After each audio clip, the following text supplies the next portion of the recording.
Selamat sore petani kopi Paniai, salam sejahtera untuk kita semua. Nah, sore hari ini saya akan membuat pupuk cair atau MOL, mikroorganisme lokal. Kita siapkan alat dan bahannya. Yang pertama, kita menggunakan sayur-sayur bekas, ya, sayur-sayur bekas, kemudian nasi-nasi bekas atau nasi basi. Kemudian yang kedua, kita pakai gula pasir, ya, sebagai makanan bakteri. Kemudian yang ketiga, kita menggunakan biang bakteri atau bisa menggunakan E4 yang bisa dibeli di toko pertanian yang warnanya kuning, ya. Nanti ada gambarnya di sini. Caranya, kita potong dulu sayuran bekas, ya, atau limbah-limbah sayur seperti ini.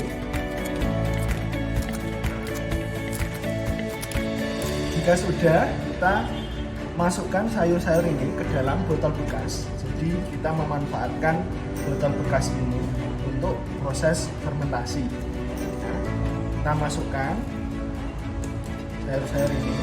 Seberapa? Nanti sepertiga dari botol, ya. Atau kalau ditimbang itu sekitar 2-3 ons, ya, baik nasi ataupun sayur. Nah, kita masukkan nasi basi dan nasi bekas dan sayuran bekas di dalam botol sebanyak sepertiga botol, ya, sepertiga botol. Kemudian kita tambahkan gula pasir, ya, atau bisa menggunakan tetes tebu. Berapa banyak? Sekitar 5 tutup botol atau 5 sendok makan. Jadi kita masukkan gula pasir sebanyak 5 tutup botol atau 5 sendok makan. Kemudian kita masukkan biang bakteri, ya, atau E4. Ini sebanyak 3-5 tutup botol juga.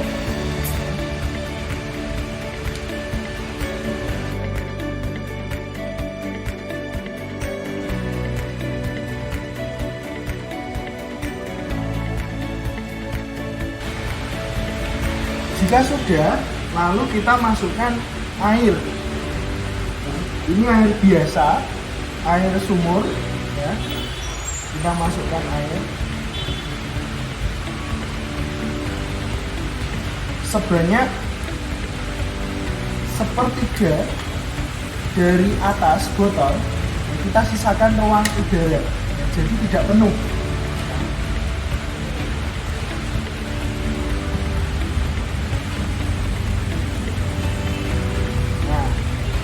Seperti ini, ya, kita sisakan ruang untuk proses fermentasi. Lalu kita tutup botolnya, ya. Kita fermentasi selama kurang lebih 2 minggu, ya, atau 15 hari. Nah, setiap 2 hari sekali jangan lupa tutup botolnya dibuka. Nanti dia akan keluar gas. Jadi nanti ketika kita buka botolnya, ya, 2 hari sekali, nanti seperti buka Sprite. Tuh, ada gasnya, ya. Terus ditutup lagi. Dibuka Sprite, itu ada gasnya, lalu ditutup lagi, ya, selama 2 minggu. Oke. Nah, nanti ciri-ciri pupuk yang sudah jadi itu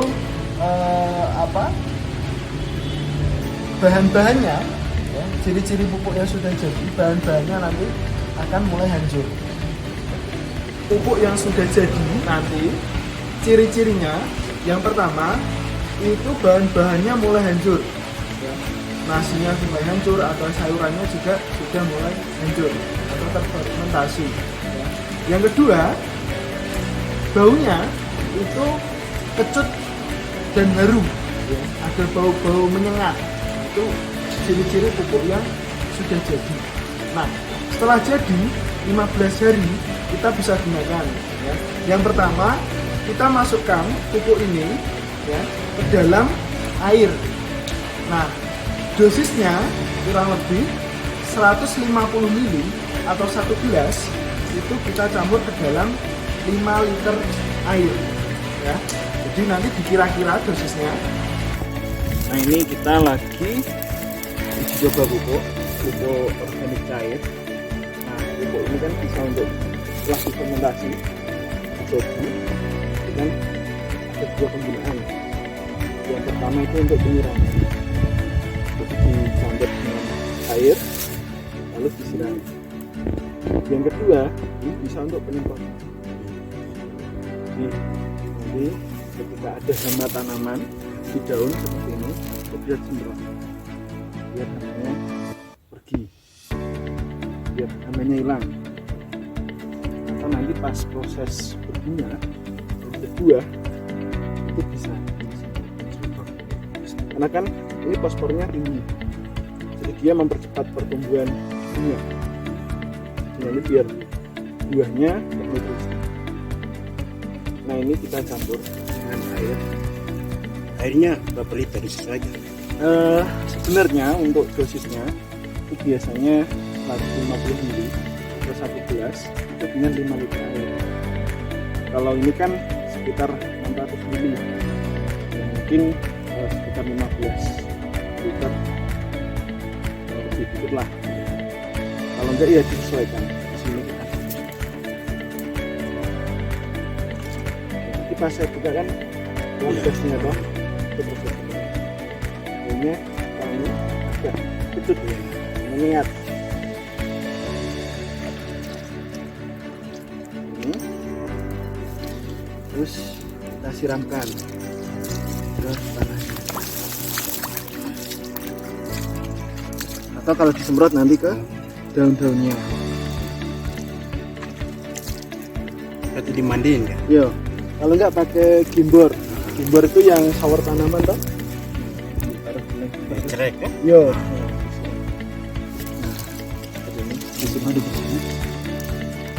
Lalu tanahnya digembur atau? Ya, jadi sekitar tanaman itu dibersihkan kalau bisa. Nah, terus ini kan ada organik alami ya.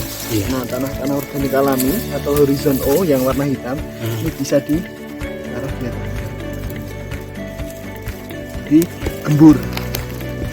Nah, ini biar subur.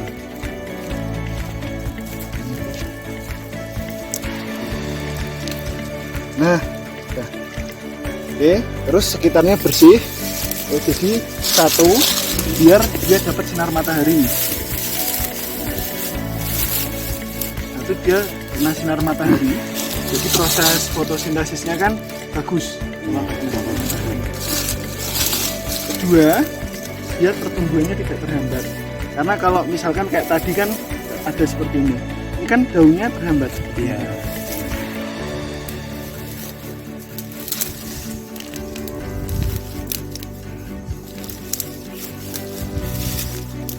Karena kan di sini kan proses penyinaran mataharinya kan sebentar. Jadi nanti siang sudah hujan toh. Nah, biar fotosintesisnya maksimal pagi hari itu. Perawatan tanaman kopi ya, apalagi pas masa tanam masih seperti ini. Nah, itu area sekitar 30 sampai 50 cm itu harus clear. Ya. Harus clear karena untuk proses tadi terkena penyinaran matahari, terus pertumbuhannya tidak terganggu oleh tanaman atau rumput-rumput sekitar, jadi harus clear. Nah, kedua, tanahnya digemburkan ya, kemudian dikasih organik. Nah, ini kan horizon O organik ya, jadi ini tanah yang subur, kalau ini yang kurang subur, beda ya, teksturnya beda, strukturnya juga beda. Nah, seperti ini bisa dimanfaatkan untuk dipupukkan di sekitarnya. Yang selanjutnya ya, kemudian disiramkan pupuk cair ya, dicampur dengan air kemudian disiramkan. Oke, nanti kalau sudah besar ya, sudah mulai berbunga atau berbuah, itu disemprot menggunakan pupuk cair. Nanti biar pertumbuhan bunganya banyak. Bang, setelah itu untuk penggunaan ini dalam berapa bulan atau berapa minggu baru bisa disimpan? Nah, bagusnya biasanya ini kan organik, jadi cenderung aman ya. Minimal 1 minggu sekali disemprot atau disiram menggunakan ini, sambil tengok kebun kan, melakukan hal yang sama.